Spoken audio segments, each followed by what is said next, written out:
if you think about what we talked about earlier, commercial work, right? Yeah. Lighting for me has always represented the ability to stand out from everybody else. Because when you have 1,000 photographers, like in New York, there's a ton of photographers. Right. I don't like the idea of competing. Like I'm not going to the same client and going, oh, I can do the job Adam's bidding on Yeah. for less. Because I just feel like, well, that's not fair to Adam. That's not fair to the client. Like it's not fair to me because I don't want to be hired because I'm cheaper. I want to be hired because I'm giving the client what they want and making something that I'm proud of. Yeah. So lighting has always been that for me. And so the little thing that most photographers, I think, miss is treating your work as a business, which means thinking about those kind of things. Stop with the whole competition thing. You're only competing with yourself. And in lighting, a lot of people who are natural light photographers and go into the studio for the first time, they struggle so much with natural light looks natural and then studio looks like studio. Yeah. And that's where I come in. So the lighting series is my class on how to bridge that gap. And the one little tip that I always give, Adam, is what people tend to approach a light modifier as if it's only able to be put in one place. And then they give up. So they stick it in front of the subject, they blast a bunch of light at their face, and then it looks like garbage and they give up. Yep. And what they then, if they really are courageous, they put one light here on the right side, one light on the left side, and then the person's face looks like a pancake and they give up, right? Yeah.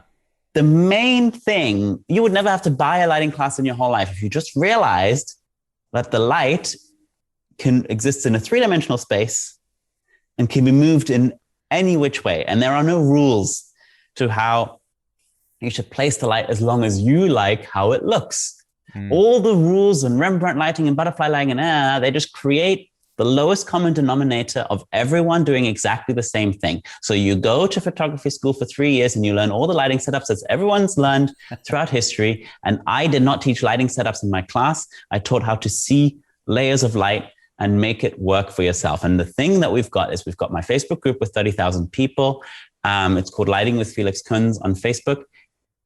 And there are so many people in there who've taken the lighting series and just, they're not getting that fake studio look. They're getting images that look like high-end natural light. And what makes me most happy about it isn't the fact that they bought the lighting series or that they're applying it, but those photographers are making more money. Yeah.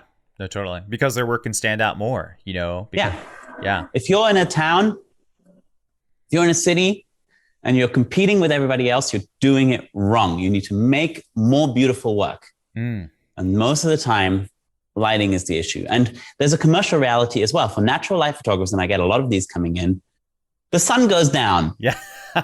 Or there's a cloud and you're just like, there's not enough light, or you don't have the right windows, or you can't move your windows in the wall. You know, the window doesn't move in 360 degrees. It doesn't move in 3 dimensions. It's just stuck. Right. So getting into artificial light for most photographers is a commercial reality because mothers who want to be photographed with their children that go to school are not available during the day. Right.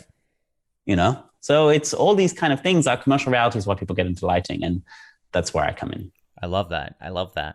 It's one of those things I think I've learned over the years. There was a time when I first started out as a photographer, and I find this in, you know, I'm primarily in the weddings and event world, but most photographers where it's like and we talked about your heroes. There's an element where we want to glean the good things from our competition or our colleagues or our heroes. And we say, okay, that looks like a good thing. You know, I want to do that. And unless you're like a really good, headstrong, rebellious person, I found it takes a few years to say, you know what, actually, I do want to do this for myself. And I want to develop my own Felix style. And it feels weird. You almost want to like scream at people in a good way and just be like, do it now. Be yourself now. Like practice and develop your own style now. So you don't have to, undo any of the damage you're about to do by wanting to be like somebody else, you know?